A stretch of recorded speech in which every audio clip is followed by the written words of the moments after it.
What is up, everybody? It's Dr. Jim, and I want to welcome you to this video, this live. It is absolutely. I hope you got the invitation. I hope you brought your blood work. I hope you're getting ready to sit down, take a few minutes, and really get a feel for functional medicine, what it is, and what it can do for you. So, before we get started, if you are on the live, please put down in the comments. I would love for you to put down in the comments where you're watching from and whether you're watching it live or on the replay. Because I love to know, are you getting the full energy of Dr. Jim Live or is it on the replay? But either way, tonight's going to be awesome because we're going to be talking about functional medicine. We're going to be talking about how to read your own blood work, what to be looking for, and we're going to be talking about it from a functional medicine perspective. And I don't know about you, but I think functional medicine has been getting a lot of press. We've been seeing it growing and growing and growing in the last couple of years. Everybody's talking about functional medicine, and maybe you don't know what that is, or maybe you want to know more. Maybe you do know, and you're like, I didn't know Dr. Jim did functional medicine. But listen, I have been actively involved in functional medicine for, it's got to be 15 years now. And it's made a remarkable change in my own health. And now I use functional medicine to help lots and lots of my patients and people around the country. And so when you're getting on, if you wouldn't mind putting down in the comments, if you're watching it live or on the replay, and where you're coming in from, because I want to see all the places all over the country that you guys are watching from. So let's start off with the idea of what is functional medicine, because I think we hear that a lot, and I think we're always like, well, I'm not really sure I know what that means. Well, the idea is that there is, let's really think about it this way. Hey, Julie, thanks for getting on. I appreciate it.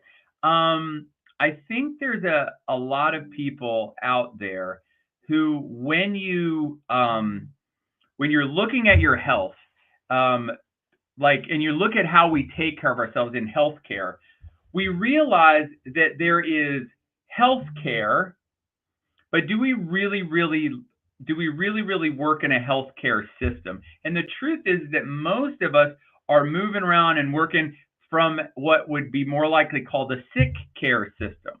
The idea is simply meaning, hey, Joe, thanks for getting on.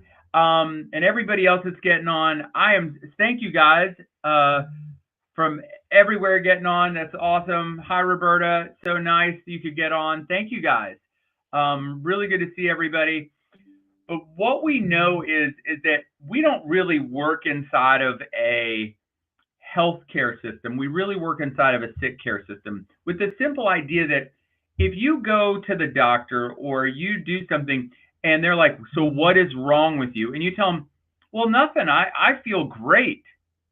Then most of the time you're going to get looked at like, well, why are you here, right? Because we typically wait until things are glaringly obvious problems, till we have major symptoms, till our blood work is so out of range and out of whack that we clearly have an advanced disease state before we ever end up doing anything about it. And that's where normal blood work that you may get is part of the issue, is that normal blood work, whenever you get your blood work done, there's going to be something on the side of every reading called the lab range.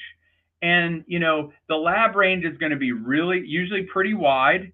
And that's considered your normal, the normal lab range. But I want you to know the way they figure that out is literally everyone who gives blood, all right, who gets their blood drawn. And then the scores of all of those people get plotted out on a graph, and they draw a bell curve around it. And everybody in the middle part of that bell curve, that's considered normal. And then the people that are too far out here are considered the outliers, and that's out of range. But my question is, does that sound like that tells us, are these the best blood work numbers we could have? Or is this just this is the average of what everyone has? And by the way, who's typically getting their blood drawn? Is it usually really healthy people, or is it oftentimes people that already have a problem? And so most of the people getting their blood work drawn that they're figuring out what the normal ranges are people that are not necessarily that healthy in the first place. So that is where functional medicine comes in. Functional medicine is more about having optimum function. That's really sort of where the functional part of functional medicine comes into play, is it's having optimum function. So when we look at your blood work, that we use different ranges when we look at your blood work. Whereas the lab range might be this big, the functional range, which is where optimum function happens, might be here. And what happens is we're looking for your blood work to be inside of the functional range. If it falls outside of the functional range, does it mean that you have the disease of whatever that out of range thing is? No. Does it mean you might be heading there? Maybe. Does it mean that we could catch something much sooner before it becomes a bigger problem? Absolutely. And this is why, and I will tell you that your blood work is speaking a language that not everybody's listening for. And that's kind of the cool thing. You can sort of, like, when we look at your blood work through a functional medicine perspective, we're looking for patterns. We're looking for like minor variations in certain places because they tell us a story. They tell us what's going on underneath. And so what I wanted to do tonight was talk to you a little bit about how we read blood work in functional medicine and what you should look for on your own blood work. If you're maybe you have some issues and maybe they're not showing up as severely out of range on your blood work, but if you have enough things partially out of range, then that you have the beginnings of a problem, and you may be experiencing the symptoms even though they're like, no, everything looks great. Well, I can't tell you how many times I've looked at blood work where they were told everything looks great and everything not great. So what I want to try to do is yes, thank you. My lovely assistant, Nicole, is in the other computer, and she has magically made things appear on my screen. So this is a sample blood work, not really a sample, actually this is of a real human. And what I wanted to do is I wanted to go through and I just wanted to show you guys things that we would call sort of what might be in normal or abnormal ranges. And so right at the very top, that is called the HSCRP, is a high specificity, easy for me to say, C-reactive protein, which is really like a cardiac inflammatory marker. And basically what we want is ideally we would like that marker, as you can see even up here, less than 1 equals a lower relative cardiovascular event. Ideally, we would like this to be less than 1. And that, but the truth is 1 to 3 is all within kind of, we'll call the average range, which is actually okay for us. In the functional world, if you're somewhere, less than 1 would be ideal. 1 to 3 is okay. You start going over 3, you start to definitely see the higher risk of a cardiovascular event. But if most of you probably have not, it's probably not on your blood work. But that's just something that we often check regularly as part of my perfect health panel that I have over on drjimholland.com. That we have a special negotiated, very low negotiated rate where you can go to Quest and you could get this entire blood work. I don't remember the total cost of this blood work, but it's under $200. I know that. It's really remarkable. No insurance. You can buy it on our website, and then you take your requisition to Quest, and this is the blood work you would get from that. So we scroll. Oh wait, there's no scrolling for me here. That's okay. So the next thing that I'm looking at down here is glucose. Now you can see they have the normal range to be between 65 and 99. Well, that's a big range. Now, I do agree that I don't want it over 99, but the truth is I think that 65 can actually mean you have symptoms of hypoglycemia. So our ideal range is 85 to 99. Well, this person was an 87, and I would say perfect. Way to go.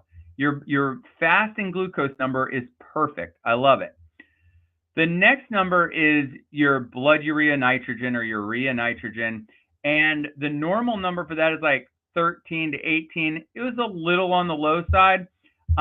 Surprisingly enough, not a lot of big issues to go along with it when it's low. When it's high, that's a problem. A little low, actually not usually a problem. Creatinine, we like that to be between, for a female, 0.65 to 0.9.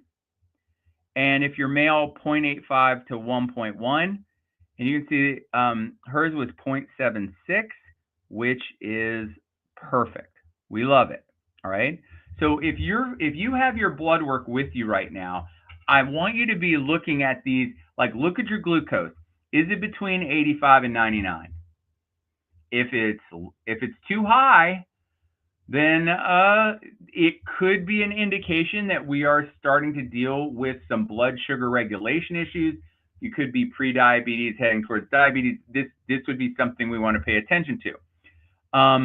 Blood urea nitrogen, if that's getting high, that can usually mean that there can be some kidney issues. Same with the creatinine. If your creatinine is high, also that could mean you're having problems with your kidneys. This eGFR, which stands for your glomerular filtration rate, we would like that to be over 60. Well, we can see here it's 85. It's fabulous. I love it. All right. But if your eGFR is less than 59, well, you might be having some kidney issues. If your BUN is, if your BUN is over 18, you might be starting, like, that's my range. You might be dealing with the beginning of kidney issues. If your creatinine is over, 1.1, you could be starting to see some kidney issues. So this is how we use that to start, like that whole section right there is all kind of determining how your kidneys are doing. And you know what? Look how hot this have to be over 25. Some of these would have to be significantly different than the functional range to be considered out of range. So I would much rather catch them just out of the functional range before they went out of range on the blood work, for this to know that everything looks good and catch it before it becomes a bigger problem. All right, let's keep going down here. We have sodium. Now sodium, and when you look at your blood work, we would like that to be between 135 and 40, okay?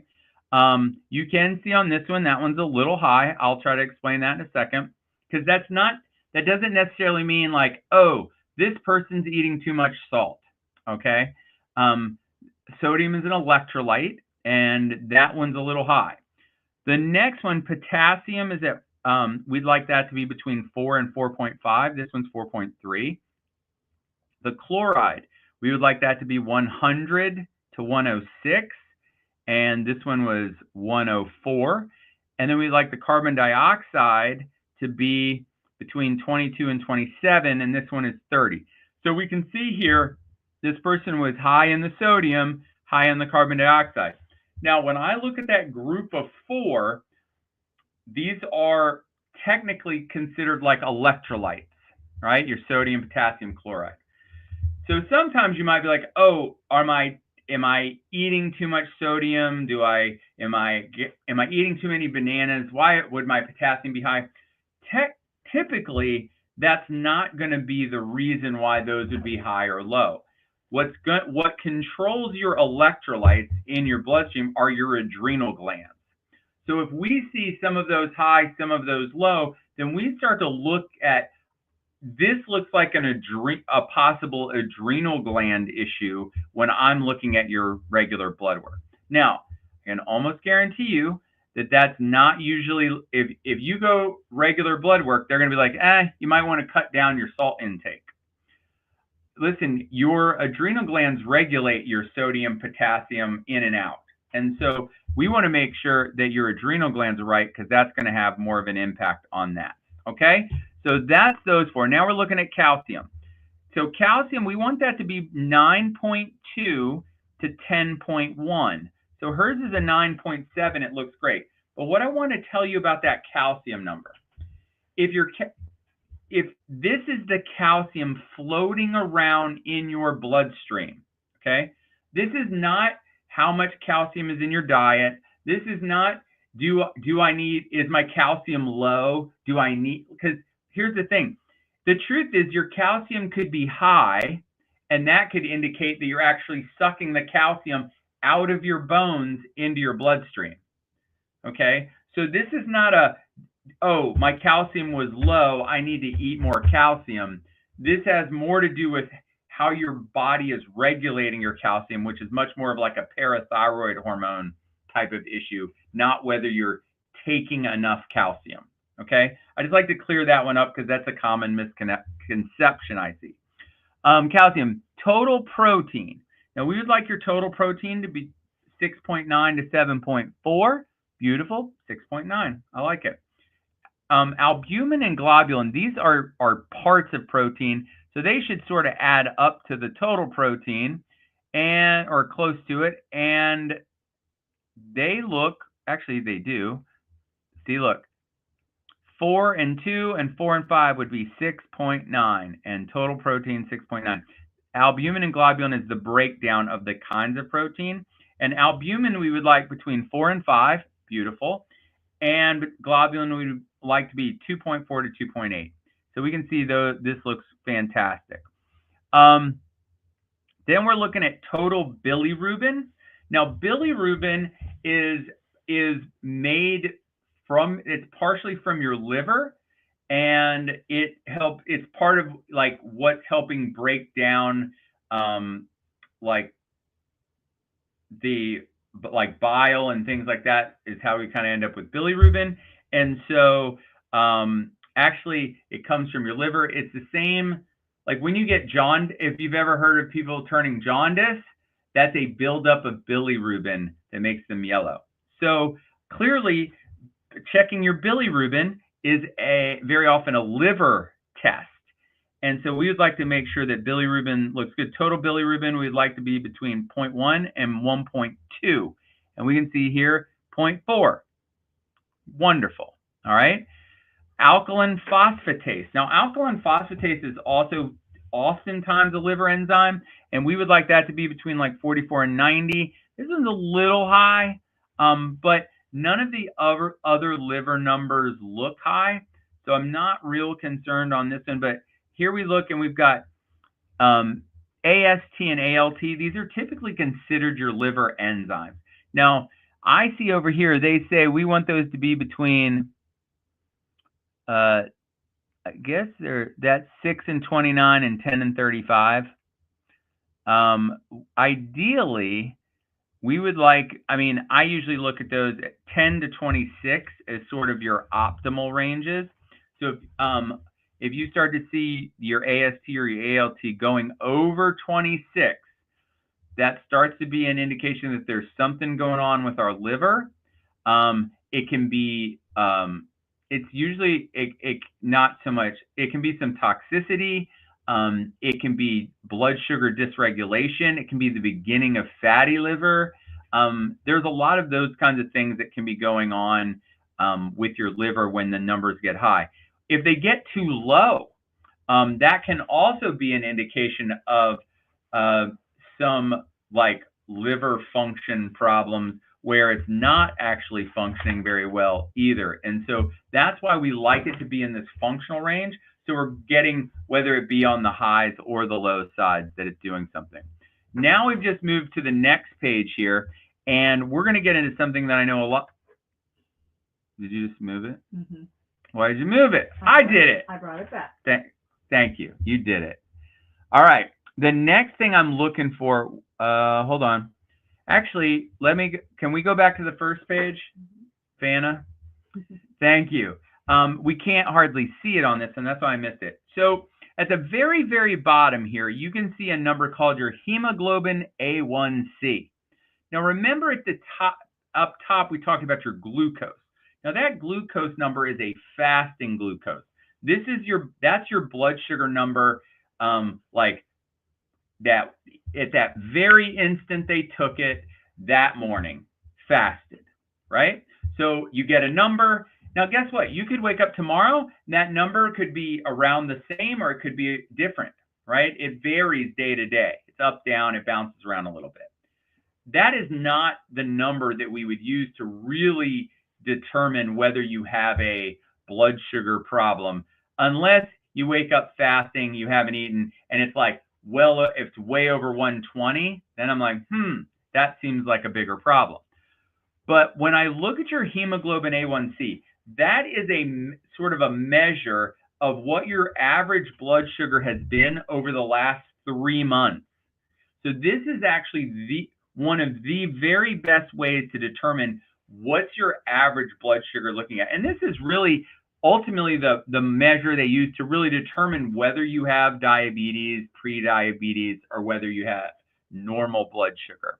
And so we can see here, this one was, now, what do we want it to be? I think that's the important question. Well, I would like your A1C to be anywhere between 4.8 and 5.6. We can see this one is at 4.8. It is at the very, very bottom of the range, which means the blood sugar is crushing it at the lowest level almost the entire time, which is fantastic. Okay, Vanna, page 2, please. Thank you, Nicole. Now, you can see up top here, it will tell you that anything under a 5.7 is consistent with the absence of diabetes. All right, between 5, which we would call non-diabetic, 5.7 to 6.4 is consistent with increased risk for diabetes, or that's the pre-diabetes range. And then anything 6.5 or higher is considered diabetes. All right, and so we can see here, if you have an A1C and it's been hanging out between 5.7 and 6.4, that means you have prediabetes. And it definitely means you have insulin resistance. And the key here is it has been going on for a while. Your blood sugar will not just go up. It doesn't just go up willy-nilly all of a sudden. Like it's taken time for your blood sugar to finally start going up. So we want to get those A1Cs under 5.7. If you've had that done on your blood work, you definitely want to see it. If nobody's really checked your blood sugar really well, then I definitely would recommend going over to drjimholland.com. We over there, either through getting the Perfect Health, the Perfect Health blood work panel is exactly what you're looking at right now, and there's all of the things that you're going to need for making sure that your blood sugar and that your whole insulin sensitivity pathways are taken care of. You can see at the very bottom of this page, we have an insulin number. That's the fasting insulin levels. So not only do we do glucose, we do A1C, we have fasting insulin levels. In a second, you're going to look over here and we're going to see that there's also triglycerides, which are also connected to your insulin sensitivity. So we have numerous readings all on the same one that significantly impact your insulin. So if you've had blood sugar control issues and you'd like to get your blood work done as in-depth as this, and you'd like to maybe recheck it more often than what your insurance or what Medicare or whoever will allow, then we can do it through here. And it just, I mean, I actually just went over this blood work with somebody recently, and then we've already said, like, hey, we're going to do some things, and then in 3 months from now we can retake it. And that's just like your normal blood, your normal insurance, your normal doctor's office is not really going to be able to redo blood work like this that often. And so we have these special deals with to get you lower cost blood work that I can, you request it, I'll order it, and then we can go through it like this, and we can do something really special for you. All right. So after we looked at the A1C, the next thing I want you to look at here is this is where we get into some thyroid stuff. So on this panel, we have a TSH. Now, this is the one that really blows people's minds. The normal range on the lab work here is 0.4 to 4.5. Do you understand what a magnitude jump that is? That's like 100 times difference from the bottom to the top. Does that seem like 100 times difference? Does that seem like a wide range to you guys? Because it seems like a crazy wide range to me. And so that is the lab range, but there is an ideal sort of functional range that we tend to look at. And ideally, that would be between 1.8 and 3.0. Okay. Now, here's the thing.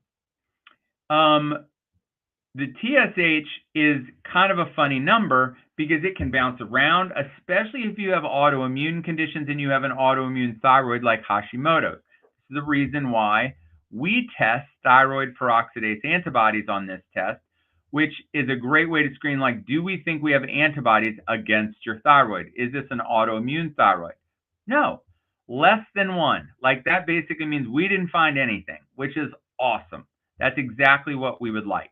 If this was, I mean, you can see here, they say less than 9. If this goes over 9, I start going, as soon as we hit double digits, I start thinking, hey, there is the possibility of some autoimmune thyroid here.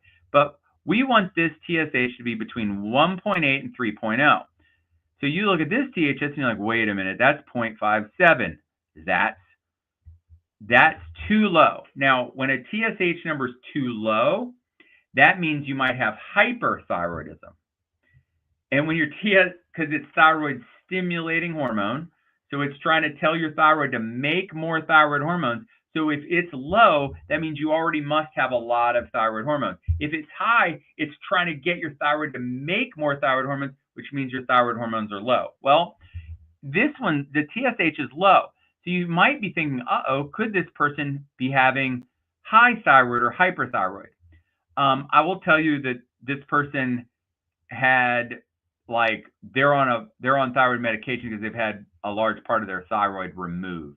And so this made sense to me, like, okay, you're not going to be sending out a lot of this because you're taking a good bit of thyroid hormone. So let's make sure that our T4 and our T3 free are normal. And so our T4 free is 1.5, which is right at, I mean, it's actually right at the top of the T4 free 1.5. It is right at the top of where we want it to be, which means we do have a nice strong amount of T4, which would make that we don't need more. So that's why your TSH would be low. Then we look at our free T3 at 3.2, and we want that to be between 3 and 4. So again, this is all of that looks fantastic. This person really had a great report when I went over their phone call. But I want you to look at those and just know that, like, if your TSH is too low, could be on, and you're not taking thyroid hormones, you could have a hyperthyroid. You could, if you're taking thyroid hormones, you could be taking too many thyroid hormones. If your TSH is above a 3.0, guess what? But it's not outside of the range of 4.5. You might have what's called subclinical hypothyroidism, that you have all the symptoms of a low thyroid. You're tired, you're cold, your skin's dry, your hair's coming out, you lost the outer third of your eyebrows, but no one will diagnose you as having a thyroid problem.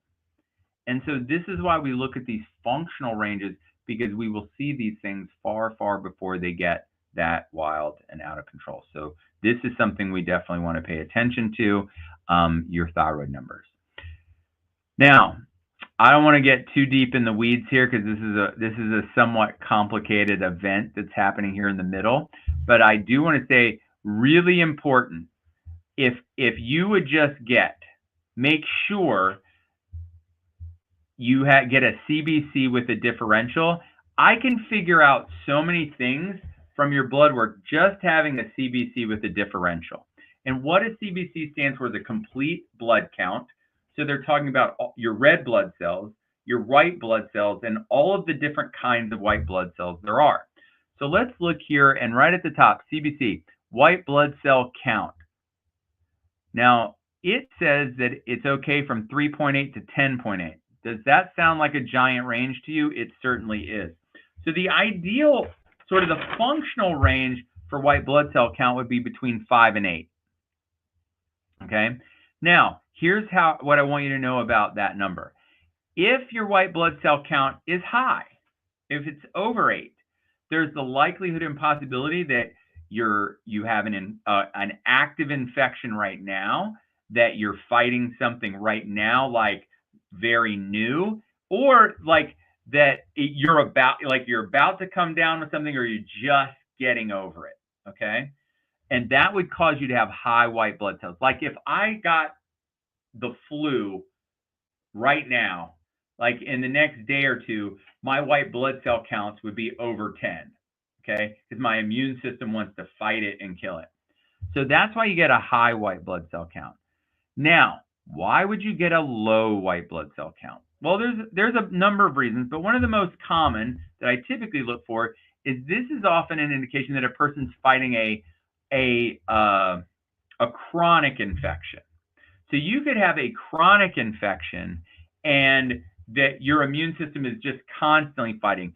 Things that come to mind are things like Epstein-Barr virus, like herpes viruses, like you get cold sores from, which is also the same thing that causes shingles. You know, all those different herpes zoster, like all of those kinds of things. Some people have dealt with Lyme before. There's all kinds of these cytomegalovirus. Like there's a bunch of these types of viruses. I mean, you could like COVID, long COVID, like all of these things are viruses that you get, and sometimes they just hang around. They never go away, right? They're always in there, and you never get completely rid of them. They sort of flare and they calm down.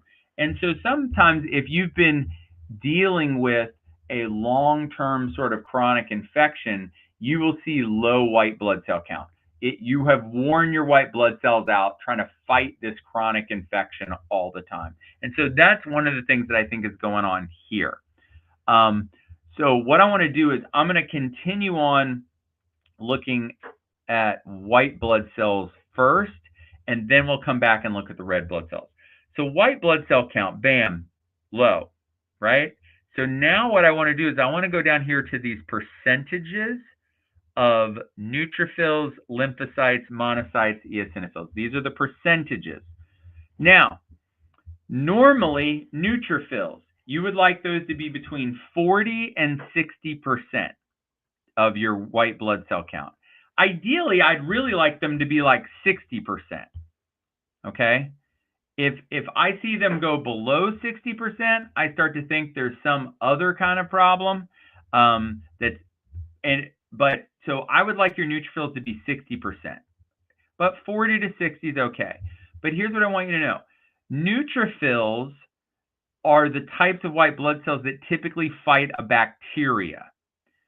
So if you had, let's say you had this low white blood cell count, but your neutrophil percentage was above 60%, let's say it was 70%, then I would think, you know what? You have a chronic bacterial infection. I don't know what it is, but I know you have a chronic bacterial infection, okay? And then you might look at like a urinalysis or something and be like, oh, wait, you might have a chronic UTI. And that would be the thing, and it's causing all kinds of issues, and you take care of that and it gets better, okay? But so we look at neutrophils. I would like that to be between 40 and 60%, ideally 60%. We come down here at lymphocytes. Lymphocytes, we would like those to be between 25 and 40%, okay? I typically look at those being more around like 30. So we go 60, 30, all right? Which leaves us about 10%, right? And these all add up to 100% of our white blood cells. So like this lymphocytes, I would ideally like that to be 30, and it's right at 33.7. I mean, that's pretty awesome. That's kind of right on it. So what the next thing we're looking at is monocytes. Now, monocytes should be between 4 and 7%. Uh-oh. This one is 12.8%. That's way high.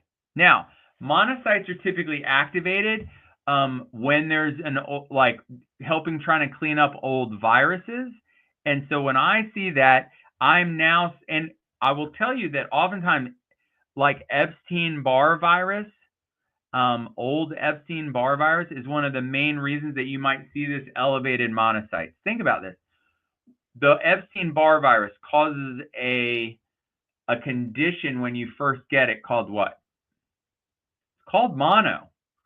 So it makes sense that the elevated monocytes would be an indication of a possible old chronic Epstein-Barr virus, but it could be any, okay? So right now I'm thinking this person has a chronic infection, and right now with the monocytes, it looks to be like it could be viral or some type of virus. Then we look at eosinophils, and eosinophils should be between 0 to 3%. Well, that one is 9.1%. Wait a minute. Now, eosinophils can often be elevated with certain allergies, inflammation, but they can also be elevated with parasites.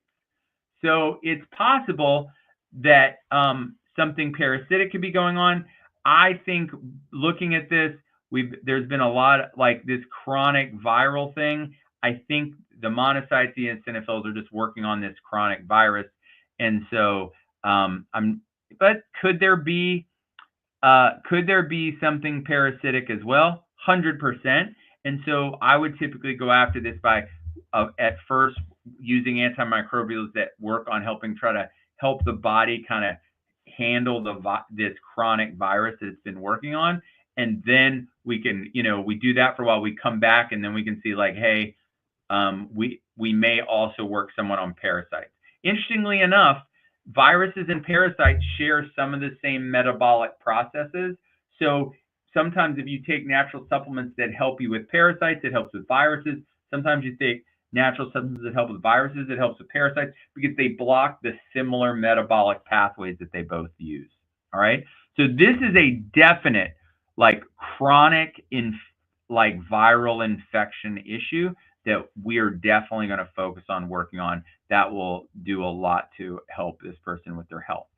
The last thing I want to look at is red blood cell count. All right.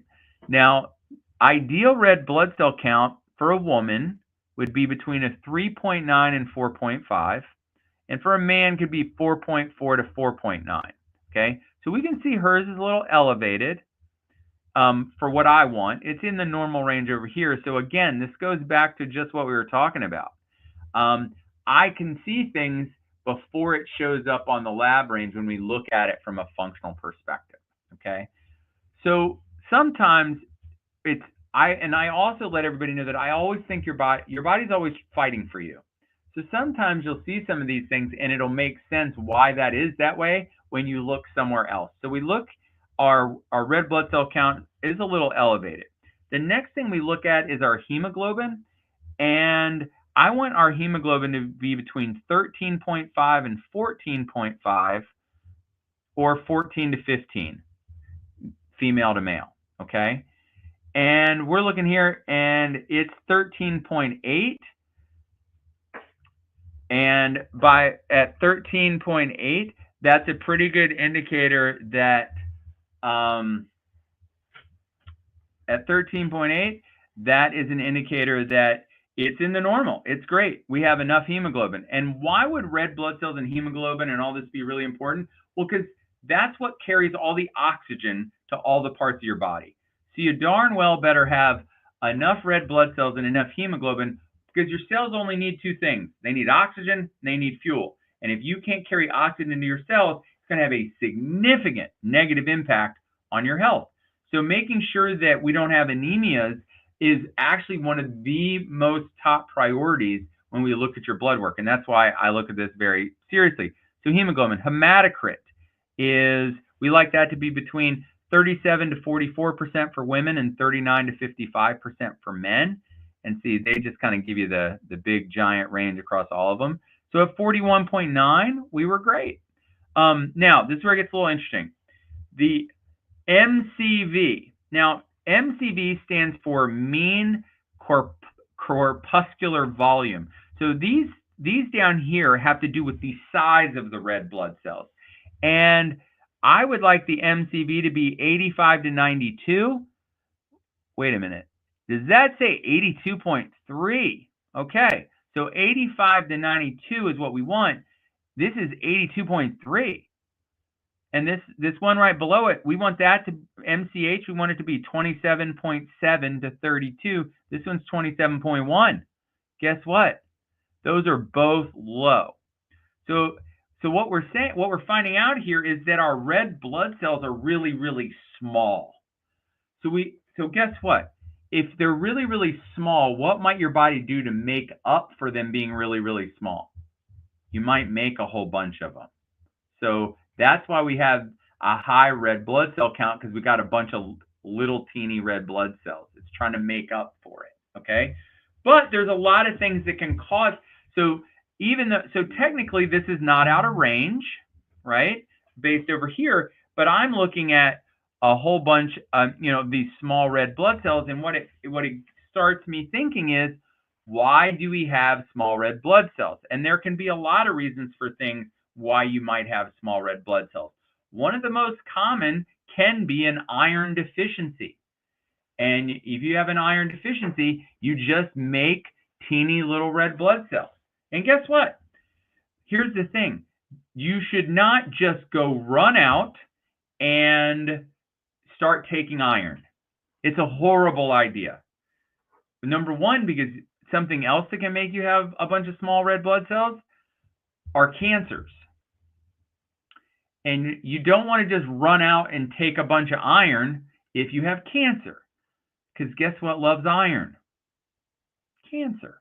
So if we see something like this and we don't know why and where it's coming from, this would be a time where we might be like, you know what, we definitely should get a full iron panel. And then, I mean, some people already know, like, oh, I've had cancer. So then I'm like, let's go back to your cancer doctor and make sure they think everything else is fine. But in the meanwhile, let's also get a full iron panel, so we can see, are you low in iron?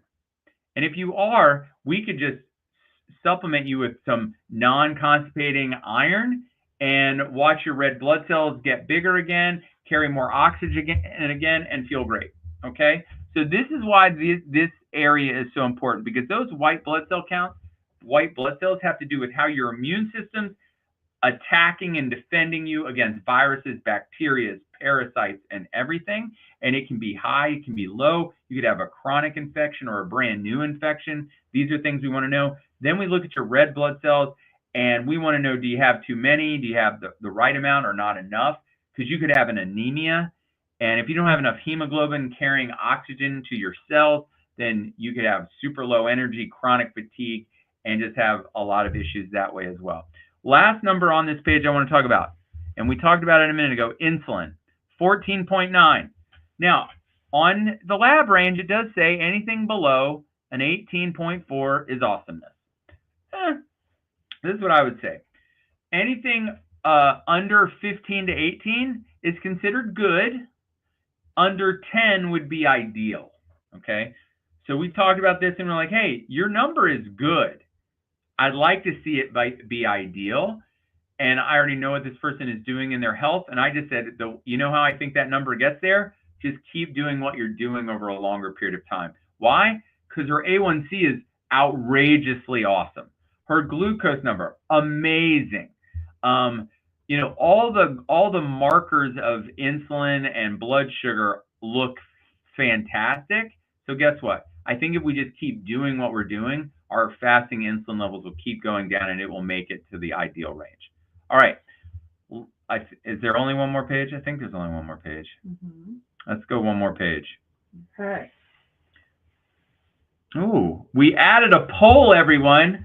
When was the last time you had your blood work taken, and did someone explain it to you to your understanding? I sure hope. Oh, wait, is there another one? There we go. We need that last page. Okay, well, I hope, and listen, I want everybody to know if this has been interesting to you and you've been like, well, no one has ever read my blood work like that to me, and I sure would like to know that level of in-depth blood work, like what's going on with me. We've worked very, very hard to try to make functional medicine simple for everyone and affordable. So number one, we have a whole bring your own blood work deal over at drjimholland.com. You can go over to that website and you can, if you already have a bunch of blood work, you can just schedule, like, I want to do a bring my own blood work, functional medicine blood work consultation. You can schedule it online, and then what all I would need you to do is email me your blood work ahead of time, and I can look through your blood work, and then we'll have a phone call and we can talk all about your blood work. If you're like, well, I haven't had any recent blood work, and I sure did, like, this blood work looks really comprehensive that you did. It is very comprehensive. Nicole, do you happen to know what that panel is? I am going to look it up right now. Awesome. Thank you. And we might be able to share the screen. Oh. But you keep talking and I'll work on that. Okay. So yes. So I'm going to invite anybody who wants to get their blood work analyzed with me to go to drjimholland.com and get that done. If you want to get some blood work, you can also go to drjimholland.com, and we have some incredible panels on there that you can pick. I would just say, hey, just do the Perfect Health one. It's the most comprehensive. It hits everything, and it's probably the best deal of them all. Yes, Melanie Johnson just said, no, nobody has explained in this way. Super helpful. I want to do this in the next few weeks. Awesome, Melanie. I would love to. And Cynthia says, I am waiting for my results. Can't wait for you to get the results and for us to chat. Me either. Oh, my goodness. Look at what we've done here. So right here, this is the website you would go to. This is drjimholland.com. Do you see that? Oh, wait. Oh, you're driving the bus. I'm driving the bus. Okay, scroll back up. Okay, so right at the top, what I want you to look at is we have there's stuff about functional medicine, but functional blood analysis, that's a really good one you can click on. Your own blood work. All right, so yeah, so that's your bring your own blood work, and you can schedule your call and do all that. What if I don't have my recent blood work? Bam, click on that, and we have, like, the Perfect Health Assessment is the one we just looked at. We have blood sugar and insulin management test. We have a thyroid complete test. We have cholesterol management and your vitamin D test. If you're looking for a comprehensive look at everything, get the Perfect Health Assessment. That's probably the most important. So if we scroll down, blah, blah, blah, blah, blah, there it is. I have to tell you guys, that blood work that we just went over, it's all those things. And I want you to know that CBC, it had a million things in it. A comprehensive metabolic panel has at least 14 different things in it. This lipid panel, which we're about to look at, has a bunch of things. So what I want you to know is this right here, if you got that done, that's nearly $1,000 of blood work billed through insurance. It is $154 when you order it here. You can do that as often as you want because it doesn't go through your insurance. And then basically you order that Perfect Health Assessment, and then you will book a call when it comes in. We can book we now have your blood work, and we can book that functional medicine consultation call, and I will go through it with you just the same way we're doing this tonight. Okay? All right, let's go back to the final page really quick. Yes, look at that. My assistant is amazing. So Oh, wait, here we go. There's a question. Oh, how long does it take to get the results from Genova? So that's a great question, Cynthia. So Genova is usually around 2 weeks. It's and that may be, yeah, it's from receipt. Yeah, from the time they receive it, it's usually about 14 days. And so now, just so everybody knows, the Genova testing she's talking about is our metabolomics testing. Oftentimes what I will do is, if I can get my real functional medicine program, I made it so simple that if I just had that perfect health assessment that you guys just saw, the blood work we've just gone over, and I have a metabolomics test from Genova, and you do, they can request as well. Yeah, from drjimholland.com, you can go under the functional medicine tab, and bam, and it tells us, and then you can talk, but you can request the test right here. It talks all about what the test does. But if I have the perfect health assessment blood work and I have this Genova metabolomics test, it's like precision functional medicine.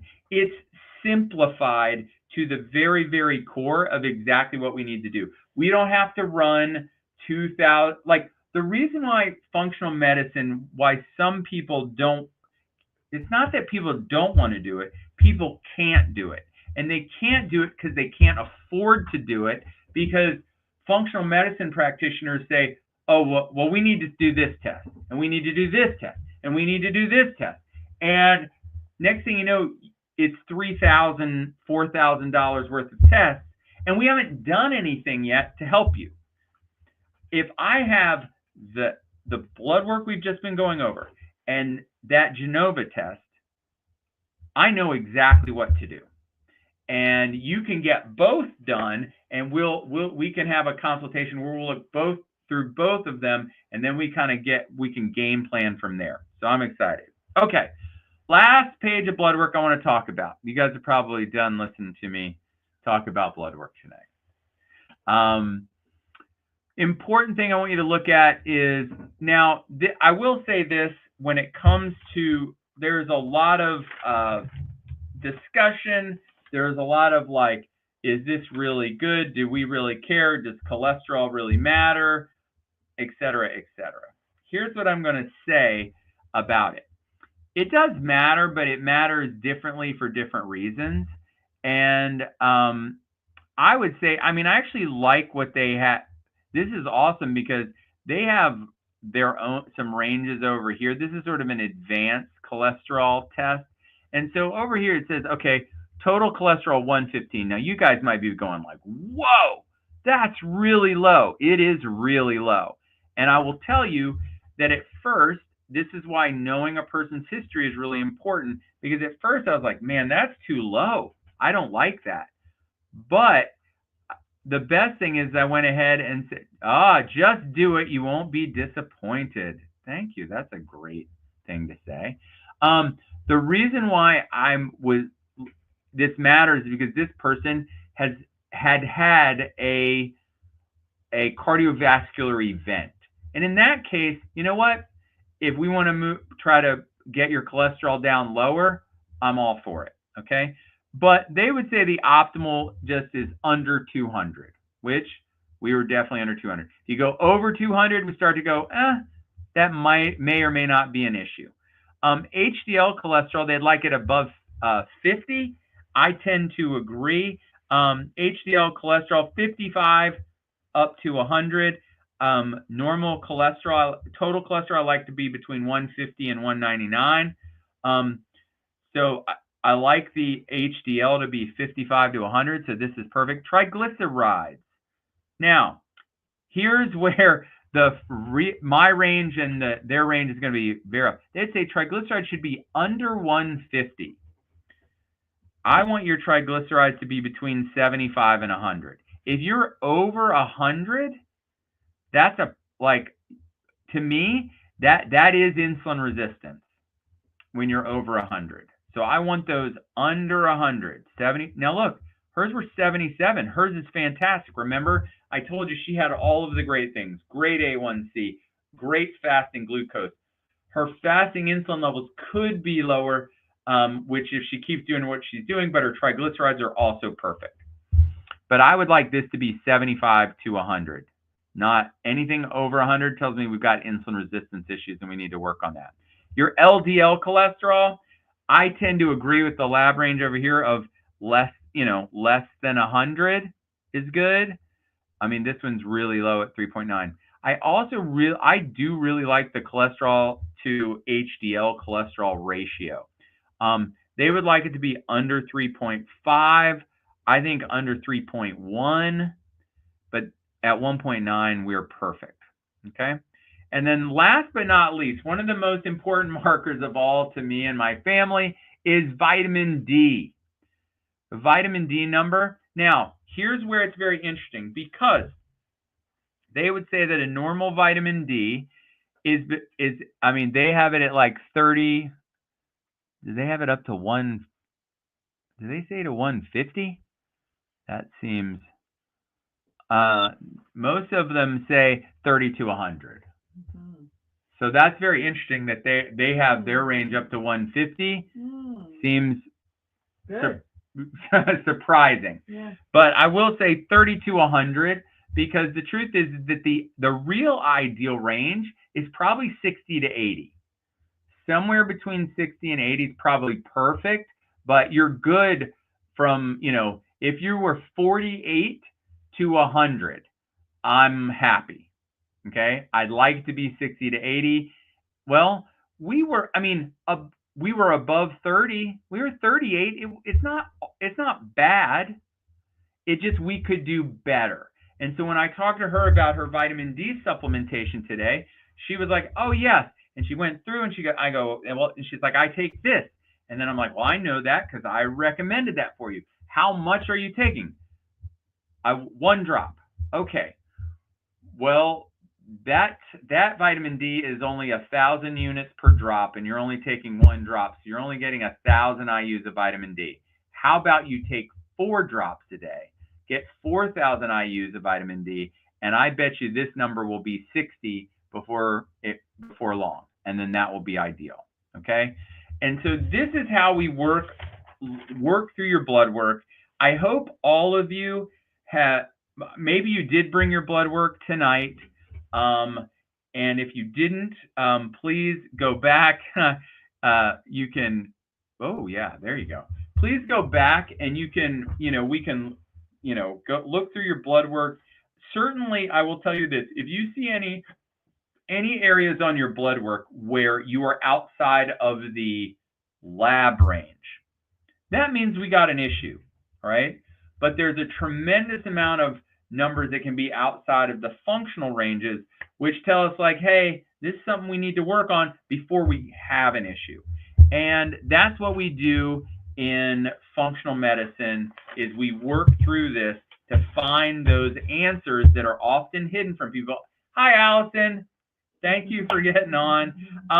We go through this in a way to really, really help. Oh, that's a great question. Thank you for asking questions. You guys, it's open to questions. Does the flu vaccine 72 hours prior to an HSCRP increase the number? Mine was 5.3. Other labs within normal limits. Yeah, it really could. I would imagine that it's highly likely that it could cause that. So it might be the kind of thing that you may want to consider. If you wanted to you just ask them if they would redo it again. I will say that you may also just have an inflammation problem. It may be a valid number, even with all of your other numbers within normal limits. Those may be the within normal limits of the lab, but you could still have a high CRP even if everything else looks pretty normal, because it's an inflammatory marker. But yes, I do think the flu vaccine, within 72 hours of getting that done, could have affected it. All right, so Keith asked, what do low triglyceride numbers mean? I mean, well, the good news is the lower the triglycerides, and so technically I still want them to be in our range, but when they are low, like in that lower range, the reason why that's important is because when you have insulin resistance or you eat more carbohydrates or sugar than your body can easily metabolize, your body takes that excess sugar down to your liver, and your liver converts that sugar into fat, and then that fat can get released back out into your bloodstream as triglycerides. So if you have higher triglycerides, that typically tells me that we have higher than we need carbohydrate and sugar consumption, likely that we are insulin resistant and that we're not able to efficiently burn all the carbohydrates we're eating. So they're going down to our liver, getting converted into fat and getting released back out into your bloodstream. And so lower triglycerides usually is a good thing because it means you are not converting, you're probably very insulin sensitive, and whatever carbohydrates you are getting, your body is efficiently burning them and not converting them back out into triglycerides fat. All right. Jackie asked, I did the metabolomics last summer. Would it still be applicable or need to be redone if doing the Perfect Health panel? I would say it's probably still pretty good. Unless there has been a dramatic effort to try to change it, usually with the supplements recommended. If it's not been hardcore working on it, it's just been like little dabbling, then I would say that test, because I've watched people work hard on it, and it's still like if you work on it for 3 months, really with a lot of effort, there's change, but oftentimes we still need to keep working on some of the same things. So I would say that your metabolomics test is still valid. If you wanted to get new blood work to match up with it, might be really nice. And we can put those two things together. All right. Thank you guys for the questions. These are great questions. Thank you for all of the people that got on tonight. Again, last thing, thank you, Jackie. Last thing is, if you would really like some help in the functional medicine space, natural functional medicine, and you have some type of like chronic fatigue, chronic problem, something, or you have blood sugar regulation, diabetes, you have gut problems. Listen, I want everybody to know I don't treat any diseases, all right? But I will tell you that if we look through your blood work in a functional manner, because that's what I'm doing. I don't treat disease. I try to get function in the right at the ultimate. And if your body was functioning at the ultimate, guess what? Typically, your body will heal and regulate and do really good things. And so what we do is I can work with you. I can take old blood work and help you. We can take the old blood work, add a new metabolomics test with it, and we can help you. And we can do all this in an economical way where most people have not gone down the functional medicine path because of thousands and thousands of dollars of testing.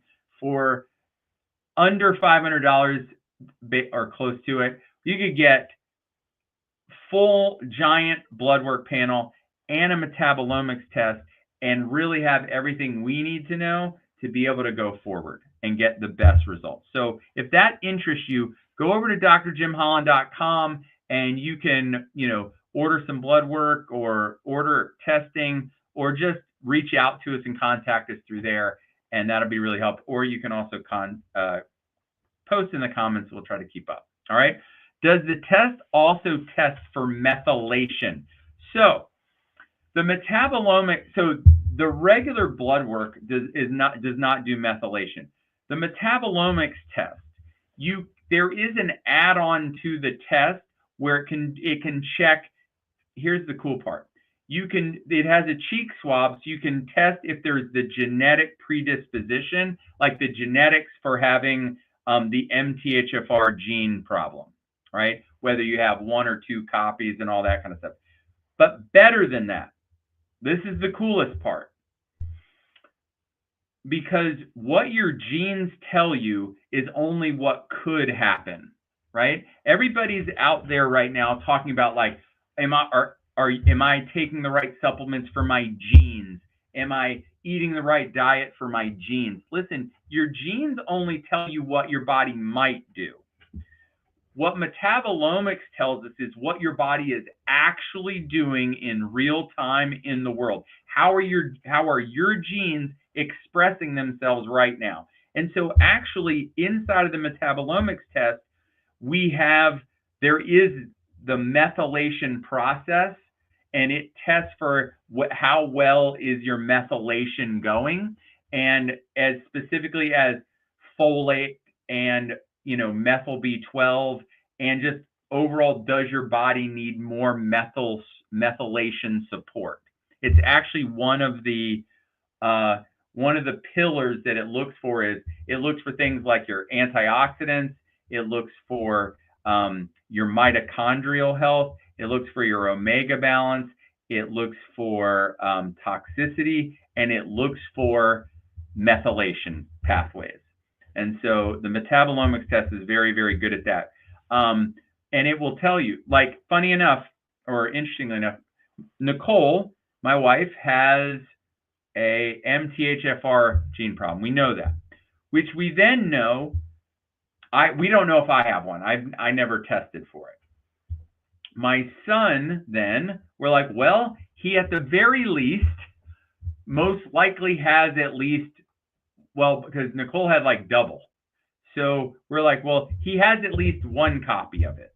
So he has at least some methylation problems.